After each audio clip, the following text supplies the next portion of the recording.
Assalamualaikum warahmatullahi wabarakatuh, Bapak dan Ibu, berjumpa kembali ya.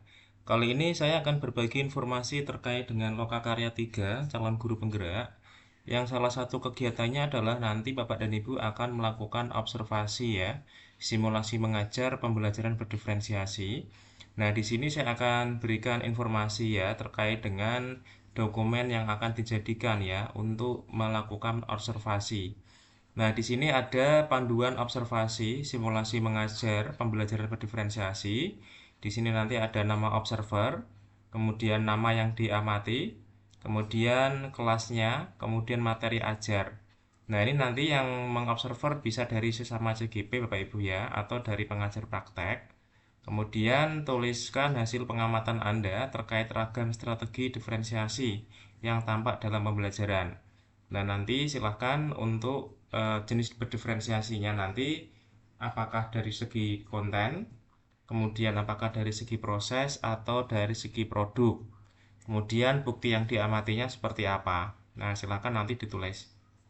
Kemudian di sini ada pertanyaan panduan ya, panduan pertanyaan setelah observasi. Nanti setelah dilakukan observasi, Bapak dan Ibu silahkan disampaikan pertanyaan ini ya. Yang pertama adalah dalam aspek tujuan pembelajaran, apa tujuan pembelajaran yang Bapak Ibu tentukan dalam pembelajaran tadi. Jadi ini adalah pertanyaan dari observer kepada yang diamati ya, CGP yang tadi melakukan praktek pembelajaran berdiferensiasi. Yang kedua, boleh ceritakan bagaimana profil murid Bapak dan Ibu, apa saja kebutuhan belajar murid Bapak Ibu yang berhasil Anda petakan, kemudian bagaimana Anda merespon kebutuhan belajar tersebut. Kemudian yang ketiga, lingkungan belajar seperti apa yang Anda rancang, apa alasannya.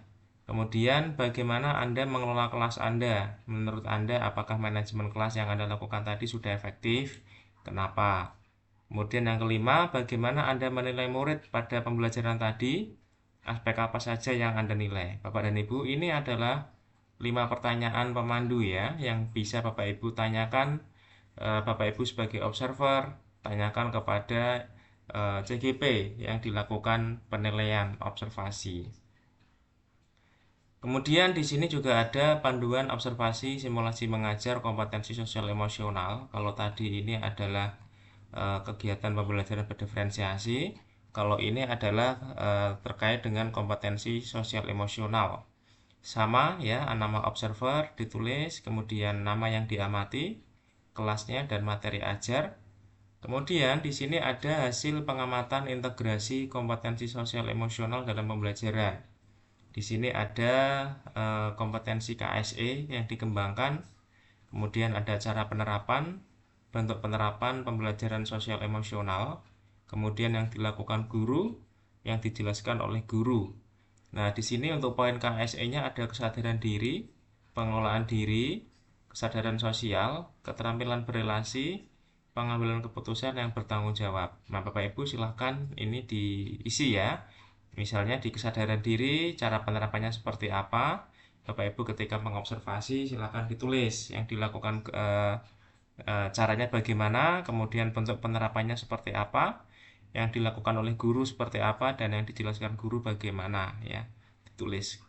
Kemudian di sini ada contoh RPP pembelajaran yang mengimplementasikan pembelajaran berdiferensiasi, Bapak Ibu ya. Nah, di sini bisa kita lihat ya untuk RPP-nya Bapak dan Ibu. Silahkan ini nanti bisa menjadi panduan Bapak Ibu ya. Ini adalah contoh RPP pembelajaran modal luring ya, tatap muka yang berdiferensiasi. Di sini ada kompetensi dasar, kemudian ada tujuan pembelajaran ya, ada 3 tujuan pembelajarannya. Kemudian kegiatan pembelajarannya ya 15 menit. Kemudian untuk kegiatan inti 10 sampai 15 menit. Kemudian selain itu ada kegiatan menutup Bapak Ibu ya. Nah, ini minta murid melakukan refleksi. Kemudian ada 6 pertanyaan pemandu yang bisa dipakai untuk memandu proses refleksi murid. Kemudian juga ada penilaian. Kemudian di sini kita bisa lihat untuk checklist penilaiannya Bapak dan Ibu ya. Nah, seperti ini nanti checklist penilaian observasi Bapak dan Ibu. Nah, di sini ada kriteria, kemudian nama siswa.